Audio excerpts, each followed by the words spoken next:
Et si le dernier adieu à une icône ne se déroulait pas là où tout le monde l'imaginait, mais là où tout a réellement commencé? Le silence est tombé sur la France comme un choc.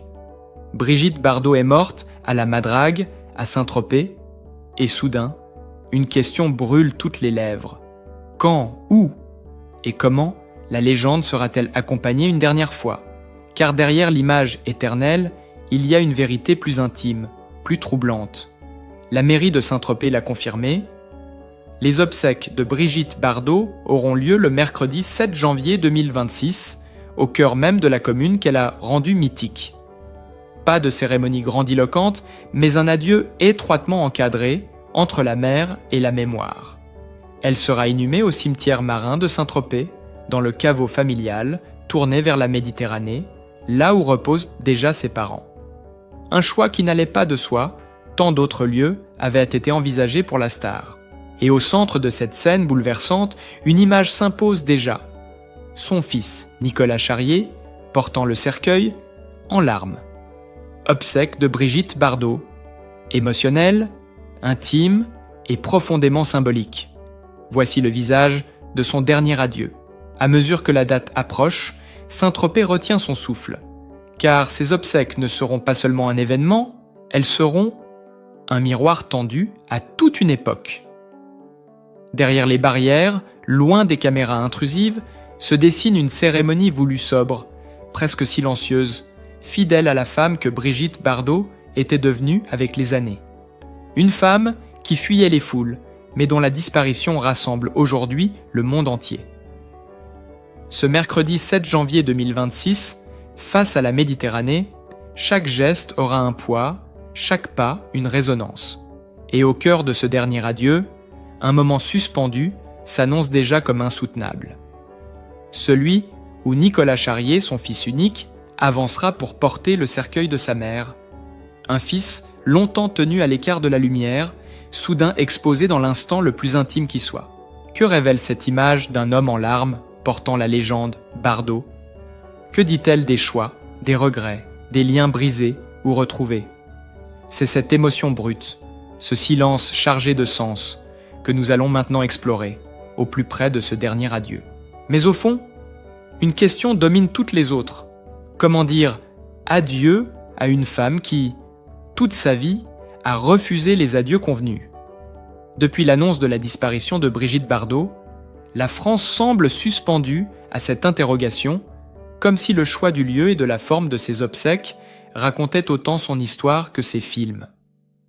Morte à 91 ans, dans sa maison de la Madrague, à Saint-Tropez, celle qui incarna à la fois le cinéma, la liberté et le combat pour les animaux, laisse derrière elle une ville bouleversée, partagée entre la fierté d'avoir été son refuge et la douleur de perdre celle qui l'a rendue éternelle.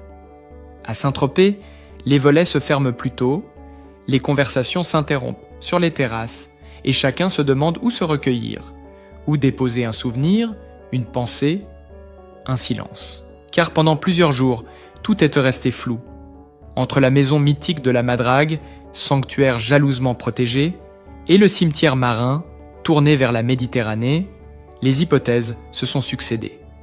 Beaucoup imaginaient un dernier hommage discret, presque invisible, fidèle à la volonté de retrait qu'elle revendiquait depuis des décennies. D'autres redoutaient, au contraire, un afflux incontrôlable de curieux, attirés par le mythe plus que par la femme. Puis, peu à peu, la réponse a commencé à se dessiner. La mairie de Saint-Tropez a confirmé que les obsèques se tiendront le mercredi 7 janvier 2026, dans la commune même où elle s'est éteinte. Un choix fort, presque symbolique, comme si Brigitte Bardot avait décidé de ne jamais quitter ce territoire qu'elle avait adopté, aimé, défendu. Elle sera inhumée au cimetière marin de Saint-Tropez, dans le caveau familial, orienté vers la mer, là où reposent déjà ses parents. Face à l'horizon, face à cette Méditerranée qui a accompagné chaque chapitre de sa vie, de la gloire fulgurante à la retraite volontaire. Pourtant, ce cadre si poétique n'était pas une évidence. D'autres lieux avaient été évoqués, d'autres options envisagées, tant la star savait combien chaque décision la concernant devenait un symbole national. Ce retour à la simplicité, presque à l'intimité, interroge. Est-ce l'ultime message d'une femme qui a toujours refusé le compromis, ou la dernière protection accordée à ce qu'il restait de sa vie privée? Dans cette organisation très encadrée, tout semble pensé pour éviter le spectaculaire, sans pour autant effacer l'émotion. Car malgré la discrétion annoncée, une image s'impose déjà dans les esprits, avant même que la cérémonie n'ait lieu. Celle d'un fils avançant lentement, sous les regards retenus, portant le cercueil de sa mère. Nicolas Charrier, longtemps resté en retrait, presque invisible dans le récit public de Brigitte Bardot, se retrouve soudain au centre de ce dernier adieu. Un homme confronté à la perte intime, mais aussi au poids d'un nom qui dépasse l'histoire familiale. Que signifie ce geste, ce port de cercueil en larmes devant une France entière qui observe en silence? Est-ce la réconciliation ultime entre la légende et l'homme, entre la mère et le fils? Ou simplement l'expression brute d'un chagrin que rien ne peut contenir? À mesure que le 7 janvier 2026 approche, chaque détail prend une dimension presque cinématographique, comme si la vie de Brigitte Bardot refusait de s'éteindre sans une dernière scène, sobre mais bouleversante. Et c'est précisément dans cette tension entre intimité et regard collectif que se joue le véritable visage de ces obsèques. Mais une autre question s'impose désormais, plus troublante encore. À quoi ressemblera réellement le dernier adieu rendu à une femme qui a toujours refusé les codes, même dans la mort? Depuis que Brigitte Bardot s'est éteinte à l'aube du dimanche 28 décembre 2025, dans sa propriété de la Madrague, le temps semble s'être figé à Saint-Tropez. Elle avait 91 ans. L'annonce, faite par la fondation Brigitte Bardot, a provoqué une onde de choc immédiate, mêlant stupeur, silence et recueillement. Presque aussitôt, son entourage le plus proche et plusieurs représentants de la fondation ont pris la route du Var, comme attirés par un point de gravité invisible pour préparer ce moment que personne n'osait vraiment imaginer. Si une certitude s'est rapidement imposée, l'inhumation au cimetière marin de Saint-Tropez, tout le reste demeure enveloppé d'une forme de mystère. L'horaire exact, la nature de la cérémonie, la place laissée ou non au public, autant de détails encore absents, comme si l'on hésitait à fixer dans le marbre ce qui relève de l'intime. Ce flou alimente l'attente, et avec elle, une émotion diffuse qui traverse la France. Car Brigitte Bardot n'était pas seulement une actrice, ni même une icône. Elle était un symbole vivant, et chacun cherche à comprendre comment ce symbole sera accompagné une dernière fois. À Saint-Tropez, la préparation se fait dans un mélange de retenue et de tension. Les services municipaux anticipent déjà l'arrivée de proches, d'amis, mais aussi d'admirateurs venus parfois de très loin, ce mercredi 7 janvier. La circulation devra être régulée, la sécurité renforcée, notamment autour du cimetière marin qui domine la mer et des abords de la Madrague, devenu en quelques jours un lieu de passage silencieux, presque sacré. Des fleurs apparaissent, des mochetis sont laissés à la hâte, et les regards se tournent vers cette maison mythique, fermée mais omniprésente. La ville tout entière change de visage, comme si elle entrait dans un deuil collectif, lent et profond. Les habitants le ressentent dans les gestes du quotidien. Les discussions sont plus basses, les pas plus mesurés. Beaucoup évoquent leurs souvenirs, non pas ceux de la star inaccessible, mais ceux d'une présence discrète, parfois aperçue au détour d'un chemin, d'un regard échangé sans un mot. Saint-Tropez ne se prépare pas seulement à des obsèques, elle se prépare à tourner une page de son histoire. Et au centre de ce dispositif, très encadré, une attente presque douloureuse se cristallise autour d'une scène annoncée comme bouleversante. Car lorsque le cercueil apparaîtra, porté à bras d'homme, tous les regards se fixeront sur une silhouette en particulier. Nicolas Charrier, le fils de Brigitte Bardot, celui que l'on a si peu vu, si peu entendu, se retrouvera face à l'épreuve ultime.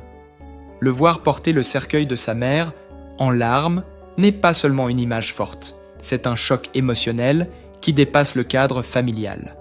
C'est l'instant où la légende laisse place à la réalité la plus nue, celle d'un fils confronté à l'irréparable sous le regard d'un pays entier.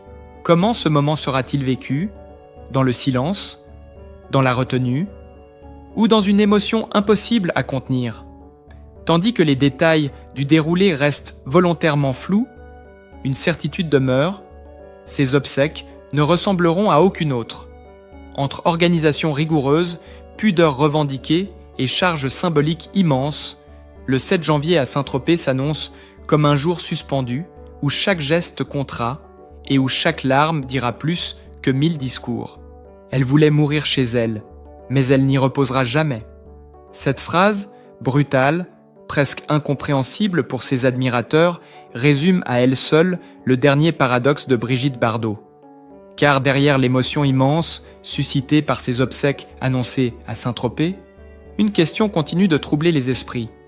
Pourquoi celle qui a tout fait pour disparaître du monde n'a-t-elle pas été enterrée là où elle avait choisi de finir sa vie?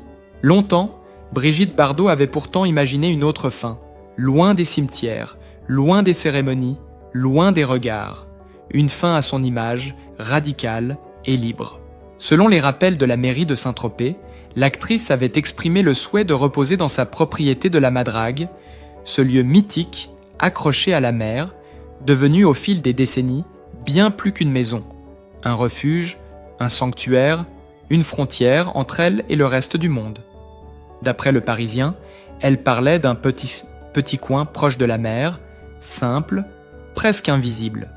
Pas de marbre, pas de monument, seulement la terre, le silence et la Méditerranée. Elle voulait être enterrée près des tombes de ces animaux, ceux qu'elle considérait comme sa véritable famille, ceux pour qui elle s'était battue jusqu'à son dernier souffle. HuffPost rapportait même son désir d'une tombe extrêmement sobre, presque effacée, comme si elle avait voulu disparaître jusque dans la mort.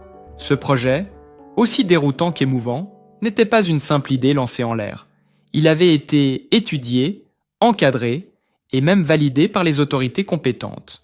Tout semblait indiquer que Brigitte Bardot reposerait là où elle avait vécu ces dernières années, entourée de ses souvenirs et de la présence symbolique de ces animaux.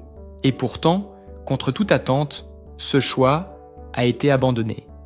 Sans déclaration fracassante, sans polémique publique, le projet s'est lentement éteint, laissant place à une autre décision, plus conforme aux règles, mais peut-être moins fidèle à son ultime désir. Pourquoi ce revirement ? La question obsède aujourd'hui ceux qui cherchent à comprendre la cohérence de ce dernier adieu. Était-ce une contrainte administrative devenue insurmontable ? Une crainte liée à l'afflux permanent de visiteurs autour de la Madrague, déjà transformée en lieu de pèlerinage depuis l'annonce de sa mort ? Ou la volonté de protéger jusqu'au bout ce lieu intime de toute récupération, de toute intrusion ? Rien n'a été clairement formulé, et ce silence nourrit encore davantage l'émotion. Ainsi, le cimetière marin de Saint-Tropez s'est imposé comme une solution à la fois symbolique et acceptable. Un lieu face à la mer, certes, mais inscrit dans un cadre collectif, réglementé, où le recueillement peut exister sans menacer l'équilibre fragile de la Madrague. Ce choix raconte aussi autre chose, la tension permanente entre la femme et le mythe. Brigitte Bardot a passé sa vie à tenter d'échapper à l'icône qu'elle était devenue, sans jamais y parvenir totalement. Même dans la mort, cette lutte semble se poursuivre. Et au milieu de cette contradiction ultime, une scène concentre toutes les émotions. Celle de son fils, Nicolas Charrière, avançant pour porter le cercueil, en larmes. Lui qui a grandi à l'écart du tumulte médiatique, se retrouve désormais au cœur d'un choix qui dépasse l'histoire familiale. Porter ce cercueil, ce n'est pas seulement accompagner une mère, c'est aussi accepter que son dernier souhait n'ait pas été exaucé à la lettre. C'est marcher entre ce qu'elle voulait et ce que le monde a rendu possible. Alors que les obsèques approchent, cette question demeure suspendue. En renonçant à être enterrée à la Madrague, Brigitte Bardot a-t-elle finalement perdu son dernier combat ? Ou a-t-elle, au contraire, offert un ultime geste de protection à ce lieu qu'elle aimait plus que tout ? Parfois, aimer vraiment, c'est accepter de disparaître sans laisser de traces. Cette phrase pourrait résumer le dernier choix silencieux de Brigitte Bardot. Un choix qui touche aujourd'hui droit au cœur ceux qui pensaient tout savoir d'elle. Car le revirement est désormais clair, presque irrévocable. La préfecture du Var a confirmé n'avoir reçu aucune demande d'inhumation à domicile pour l'actrice, entérinant ainsi le choix du cimetière municipal de Saint-Tropez. Une décision officielle, nette, qui met fin aux spéculations, mais ouvre une blessure plus intime, celle d'une volonté profondément réfléchie, mais jamais expliquée publiquement. Pourquoi ce silence ? Pourquoi cette absence de détails autour d'un changement aussi symbolique ? Ceux qui l'ont côtoyé le savent. Brigitte Bardot pensait chaque geste comme un acte de protection. Jusqu'au bout, elle s'est montrée soucieuse de préserver l'intimité de sa famille, redoutant qu'une tombe privée, au cœur même de la Madrague, ne se transforme en lieu de passage touristique permanent. Elle connaissait mieux que quiconque la fascination qu'elle exerçait encore et craignait que la curiosité ne l'emporte sur le recueillement. Ce qu'elle voulait éviter à tout prix, c'était de voir son repos devenir un spectacle, sa mort une destination. Ce choix, aussi douloureux qu'il puisse paraître à ses admirateurs, raconte une femme lucide, presque sévère avec elle-même. Elle savait que la Madrague n'était plus seulement une maison, mais un symbole mondial. Y être enterré, c'était condamner à jamais ce lieu au regard des autres, exposer ceux qui y vivent encore à une pression incessante. En renonçant à cette option, Brigitte Bardot a peut-être fait ce qu'elle a toujours fait dans les moments décisifs, protéger les siens avant de penser à son image. Et cette décision prend une résonance particulière à l'approche des obsèques. Car pendant que les autorités confirment le cadre, que la ville de Saint-Tropez se prépare dans une retenue presque solennelle, l'émotion se concentre ailleurs, dans une scène annoncée comme insoutenable. Celle d'un fils avançant, le visage fermé, les épaules lourdes, pour porter le cercueil de sa mère. Nicolas Charrier n'a jamais cherché la lumière. Et pourtant, ce jour-là, il sera exposé malgré lui, dans l'instant le plus fragile de son existence. Porter ce cercueil, ce n'est pas seulement accompagner Brigitte Bardot vers sa dernière demeure, c'est aussi porter le poids de décisions prises dans l'ombre, de choix dictés par l'amour et la peur mêlée, la peur que la mort vole ce que la vie avait encore réussi à préserver, une part d'intimité. Dans les larmes de Nicolas Charrier, beaucoup verront la douleur d'un fils. D'autres y liront le prix à payer pour avoir été l'enfant d'une légende. Autour du cimetière marin, face à la Méditerranée, le silence promet d'être lourd, presque palpable. Aucun détail n'a filtré sur le déroulé précis de la cérémonie, comme si cette absence d'information faisait partie intégrante de l'hommage. Tout semble conçu pour retenir, contenir, éviter l'excès. Mais peut-on vraiment contenir l'émotion collective lorsqu'une figure comme Brigitte Bardot disparaît ? Peut-on empêcher les regards, les larmes, les souvenirs de converger vers un même point ? À travers ce dernier choix confirmé par les autorités, se dessine une vérité troublante. Même dans la mort, Brigitte Bardot aura tenté de contrôler ce que le monde ferait d'elle. Et tandis que son fils portera le cercueil en larmes, une question silencieuse flottera dans l'air de Saint-Tropez, impossible à ignorer. Jusqu'où peut-on protéger ceux qu'on aime, quand on est devenu un mythe que rien ne semble pouvoir effacer ? Et si le dernier refuge d'une légende était un horizon plutôt qu'un lieu, une ligne bleue entre ciel et mer où les souvenirs continuent de respirer ? C'est là, au cimetière marin de Saint-Tropez, que reposera désormais Brigitte Bardot, face à la Méditerranée qu'elle a tant aimée, comme une présence familière et rassurante. Surplombant la mer, ce lieu paisible n'a rien d'un décor grandiose, et pourtant, il porte en lui une charge émotionnelle immense. Il accueille déjà ses parents, figure de fondatrice de sa vie, ainsi que son premier mari, le réalisateur Roger Vadim, compagnon d'un amour fulgurant qui avait contribué à faire d'elle une icône mondiale. Ce rassemblement silencieux des êtres qui ont compté dessine un cercle intime, presque fragile, loin du tumulte médiatique qui l'a poursuivi toute sa vie. À mesure que l'on évoque ce cimetière marin, il cesse d'être un simple lieu de sépulture pour devenir un point de repère émotionnel. Déjà, certains admirateurs s'y projettent, imaginant le vent salé, le cri lointain des mouettes, la lumière changeante sur les pierres claires, ce sera un endroit de recueillement, mais aussi de continuité, comme si Brigitte Bardot n'avait pas vraiment quitté Saint-Tropez, mais s'était simplement déplacée vers un autre seuil. Un seuil entre la vie et la mémoire. Pourtant, à quelques kilomètres de là, un autre lieu aimante les cœurs et les pas. La Madrague. Cette ancienne maison de pêcheurs, achetée dans les années 1950, est devenue, au fil du temps, bien plus qu'une propriété. Elle est l'autre visage de Brigitte Bardot, celui de la femme retirée, farouchement attachée à sa liberté et à ses animaux. Depuis l'annonce de sa mort, habitants et fans s'y rendent en silence, déposant des fleurs, des bougies, parfois une photo jaunie, parfois un simple mot. La Madrague s'impose comme un hôtel improvisé, chargé d'une émotion brute, presque palpable. Entre ces deux lieux, le cimetière marin et la maison mythique, se dessine une géographie du souvenir. D'un côté, la dernière demeure officielle, tournée vers la mer, protégée par des règles et un cadre collectif. De l'autre, la maison de l'intime, du vécu, du quotidien, devenue malgré elle un lieu de mémoire populaire. Et au milieu, une question muette traverse les esprits. Où se trouve réellement Brigitte Bardot aujourd'hui? Là où son corps reposera, ou là où son âme semble encore vibrer. Cette dualité prend une résonance particulière le jour des obsèques. Car tandis que le cimetière marin accueillera la cérémonie, c'est tout Saint-Tropez qui semble se recueillir. Les rues, les collines, la mer elle-même portent l'empreinte de son passage. Et dans ce décor chargé de sens, l'émotion atteindra son point le plus intense lorsqu'apparaîtra la silhouette de son fils, Nicolas Charrier. Le voir porter le cercueil, en larmes, face à ce paysage qu'elle aimait tant, dépasse le simple cadre d'un adieu familial.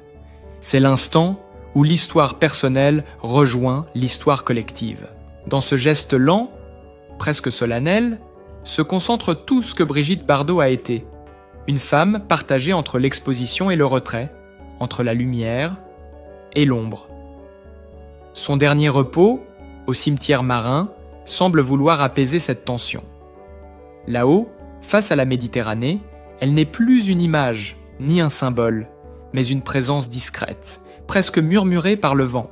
Et pourtant, tandis que les fleurs s'accumulent à la Madrague et que les regards se tournent vers le cimetière marin, une interrogation demeure, lancinante.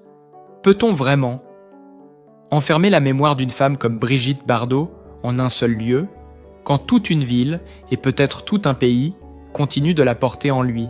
Au moment où le silence retombe sur Saint-Tropez, une évidence s'impose doucement. Les obsèques de Brigitte Bardot n'auront pas été un spectacle, mais un souffle. Un dernier mouvement, lent et retenu, à l'image de la femme qu'elle avait choisi de devenir, loin des projecteurs.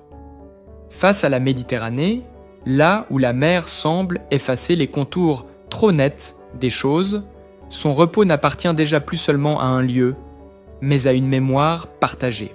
Il restera cette image, profondément humaine, presque fragile. Celle de Nicolas Charrier, portant le cercueil de sa mère, les larmes aux yeux, sous un ciel qui n'applaudit pas, qui ne juge pas, mais qui accompagne. Dans ce geste simple, sans mots, tout était dit. La gloire s'est tue. Le mythe s'est effacé. Il ne restait qu'un fils, une mère et l'irréversible. Et peut-être est-ce là, la vérité la plus forte de cet adieu.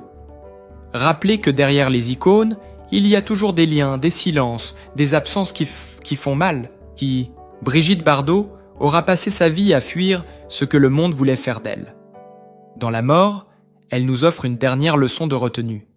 Pas de tombe ostentatoire, pas de mise en scène, seulement un horizon, une mer et la volonté de protéger ce qui reste. Comme si elle nous murmurait que l'amour ne se mesure pas à la foule rassemblée, mais à la paix laissée derrière soi. Ce dernier adieu nous invite aussi à regarder autrement nos propres vies. Que restera-t-il de nous au-delà des images, des titres, des souvenirs figés? Peut-être simplement ce que nous aurons su préserver. L'intimité, la dignité, la tendresse discrète envers ceux que nous aimons. Dans un monde qui expose tout, Brigitte Bardot aura choisi, jusqu'au bout, la pudeur. Si cette histoire vous a touché, si cette image d'un fils en larmes portant sa mère vous a ému comme elle a ému toute une génération, prenez un instant pour partager ce que vous ressentez. Un souvenir, une pensée, une question, peut-être. N'hésitez pas à laisser un commentaire, à soutenir ce travail par un simple like ou à vous abonner pour continuer ensemble ces récits où l'émotion et la mémoire se rencontrent. Car au fond, l'héritage le plus précieux que nous laisse Brigitte Bardot n'est ni un film, ni une image mythique. C'est cette invitation silencieuse à choisir, nous aussi, ce qui mérite d'être montré et ce qui mérite d'être protégé.